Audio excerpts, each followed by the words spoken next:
ഒരു പ്ലാനും ഇല്ലാതെ ഒരു ദിവസം അമ്പലപ്പുഴ അമ്പലത്തിൽ വരെ പോയ പോക്കാണിത്. ആലപ്പുഴ വരെ മറ്റൊരാവശ്യത്തിന് പോയപ്പോൾ എന്നാൽ പിന്നെ അമ്പലപ്പുഴയും ഒന്ന് കയറാമെന്ന് കരുതി. പിന്നെ അമ്പലപ്പുഴ പാൽപ്പായസം കുടിക്കണമെന്ന മോഹം ഒരു വശത്തുണ്ടായിരുന്നേ.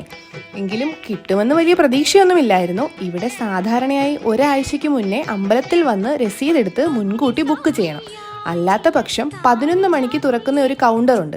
ആ കൗണ്ടറിൽ നിന്ന് വളരെ പരിമിതമായ ആളുകൾക്ക് മാത്രം രസീത് കൊടുക്കാറുണ്ട്. ഏകദേശം 70-80 ആളുകൾക്ക് മാത്രമേ കൊടുക്കൂ എന്നാണ് അറിഞ്ഞത്. എന്തോ ഭാഗ്യത്തിന് നമുക്കും ആ കൗണ്ടറിൽ നിന്നൊരു രസീതൊക്കെ കിട്ടി. പക്ഷെ പായസം കയ്യിൽ കിട്ടണമെങ്കിൽ ഉച്ചനിവേദ്യമൊക്കെ കഴിഞ്ഞ് 1 മണി കഴിയണം. പിന്നെ അത്രയും നേരം അവിടെയൊക്കെ നടന്ന് അമ്പലത്തിൻ്റെ ഭംഗിയൊക്കെ ഒന്ന് ആസ്വദിക്കാമെന്ന് കരുതി.